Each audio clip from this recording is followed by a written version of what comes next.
when it comes to first dates, most guys overcomplicate it far too much.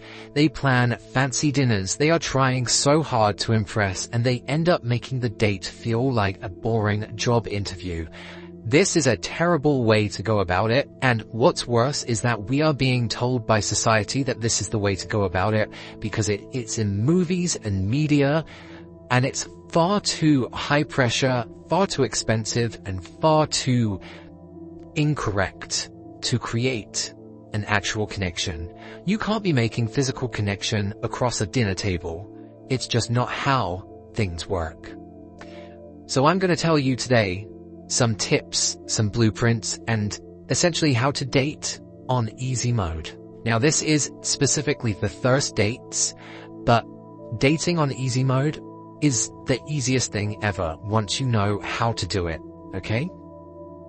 So I'm going to give you an exact framework of what I personally do to make dates feel effortless and unforgettable, okay? We're going to be talking about some seating strategies. We're going to talk about location hopping.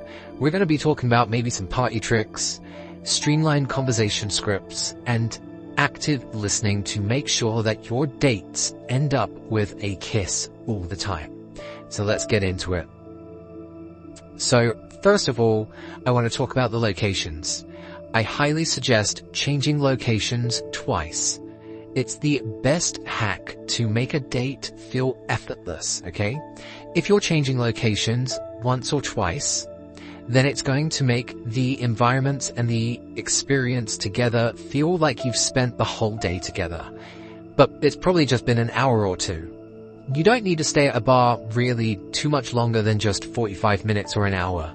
Even if the conversation is flowing, unless these drinks at the bar are top-notch, I highly suggest going for a easy bar first that's got a chill drink, and then step up to something that's a little bit more cozy, and then even walking through the park is a change of experience. You could even pick one that's got something that's more interactive, like a pool table or an arcade. But the whole point is that you're changing locations. My most successful dates have been location changes up to 2 times. We went from a bar to an arcade, picked up a little snack, and then we went to another bar to end it. And that last bar we were at for about 30 minutes before she initiated saying, "We need to go back to your place." It was crazy because it felt like it was so long, but the date in total was about 3 hours. And why on earth would you need it any longer than that? So the first step is map out an idea of how you want to location jump. That's the first thing. And this also works for day dates as well, okay? You don't want to be sitting in a coffee shop the entire time. You want to go from a coffee shop to a walk in the park to something else, okay? You shouldn't make day dates just boring. And my next step, which I think should be utilized all the time, even if it's not a date, is you don't want to be sitting across from her at a table. You want to sit next to her. Most guys make the mistake of sitting across from her because they think, "Oh, I can see her face." But it starts to feel like a job interview, and the table is going to create a division between you two. Now, that's not nearly as fun as that feeling of 2 people that are in a classroom sat next to each other and they're rubbing their legs up against each other and they're making that comfortable physical connection. So instead, I want you to either sit next to her, or if you're at a table, scooch your chair so that you're at the corner to each other. And she might consider it a little bit strange, but I always justify it as clear as possible. Because I want to listen to her, I want to hear her, and I don't want her to be shouting across the table if it's noisy. It allows me to create physical touch, and I can still look at her, but it's going to be in a lot more of an intimate setting. Guys, I can't tell you how much this hack and this trick really works, okay? Now, obviously you have this position if you're at a bar anyway. So really, if you're at a bar, I suggest finding a corner, if you can, so that you can angle towards her. But if you're at a cafe, you can choose a couch, or a booth so that you can sit next to her. Now, she might hesitate at first, okay? Just say something playful like, "Oh, I'm not gonna bite," or, I just want to hear you so you're not shouting, okay? Like, it's too far away, too distant. The nice thing is that you're closing the barrier between you two, so you can start doing things like some party tricks. Now, when I say party tricks, I mean stupid little tricks like holding her hand so that you can pretend to palm read, or playing little games like, my favorite is always a thumb war, or rock, paper, scissors. The whole point is that you're creating that physical touch, that physical chemistry. If she's got any jewelry, then you pull her hand in and you take a look at her jewelry, okay? You ask if there's a story behind it, but you are able to make it a lot more deep because you're creating a physical connection with her.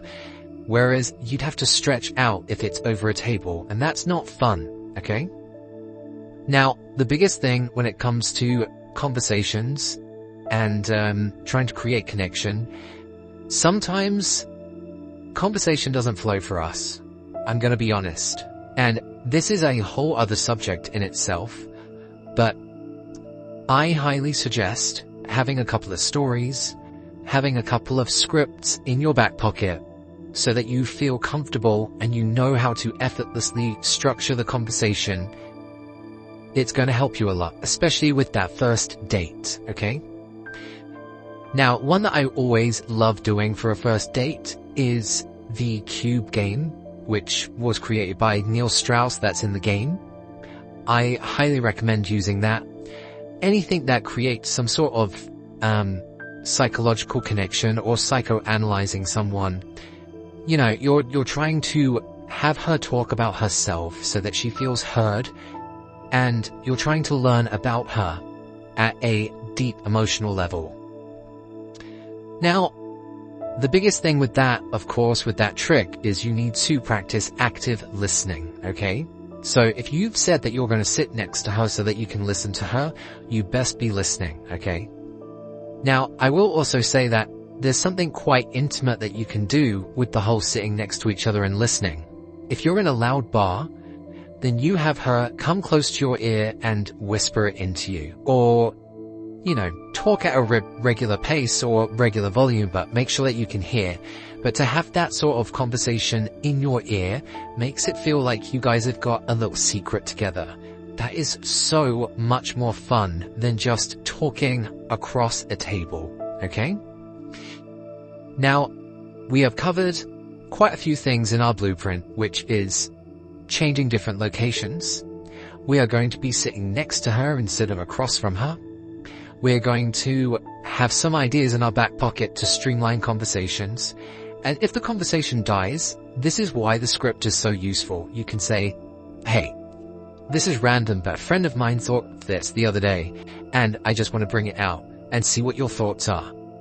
It doesn't matter if it doesn't flow, okay? Be jolty, be weird, be awkward. Humans are awkward. Just accept it. But if you can get back on track, then you'll be fine. Okay? And remember to actively listen. Try and make her feel comfortable with being close to you. That's why we have reduced that barrier with the table. Another thing I want to mention is for a first date, if it is going to be a date, the only food that I would suggest is something on a snack variety. Maybe something that you can share. But do not go for a full dinner date, guys. Dinner dates are so incorrect. They are for later down the line, for when you're establishing a romantic relationship. But when you're just trying to connect with her and understand her and get on a deep emotional level, but in a quick sense, food is far too awkward. You've got the time of the service, you've got to deal with the paycheck, which might be too expensive. And I don't mean to say that in a cheap way. Maybe you can afford dinner, but should you really be spending money on dinners for someone that you might not even know if you're going to see after this first date? This whole point of the first date is a trial run, so you want to keep it as chilled out as possible, and that's why drinks are the best option, because at least drinks won't break the bank. And heck, you can even keep it on a friend's level where you could say, "Hey, I'll get this first round, but you're getting the next one because I believe in equality." See how she is. See what the green flag is. If she says yes, then maybe you could say, do you know what? You've passed the test. I'm actually going to pay for the whole thing, but I wanted to see what your reaction was first. She's going to know that she's impressed you, and that's going to be good. It's a massive green flag for you as well. I don't really enjoy the idea of assuming that you're going to pay for the first date, which is why I always do that little tester to see if this person is even worth my time, because if they think that I'm going to pay for everything all the time, it's going to be a problem later down the line. Remember, you're trying to suss her out as well as she's sussing you out. Now, because we have created this emotional connection, and it feels like it's been a longer period of time, and we are physically comfortable with each other, you need to go in for a kiss for the end of it. I would say that by the time you've reached the third location, and you're sat next to each other, going in for that kiss is going to be so natural. Usually I throw in a game or some sort of way to initiate the kiss, but honestly, by the time you've reached the third location, she is enjoying her time with you. She is not using excuses to get away from you. And you sit there and you say, I'm really enjoying my time. And she'll say that she's enjoying her time with you. And then you go in and say, I think we should enjoy it a little bit more. I can promise you, if you've gotten to the third location, she's into you, okay? If you said after the first bar, hey, do you want to go somewhere else? And she says, actually, I need to get home. Then fine, let her go home. You've bailed, okay?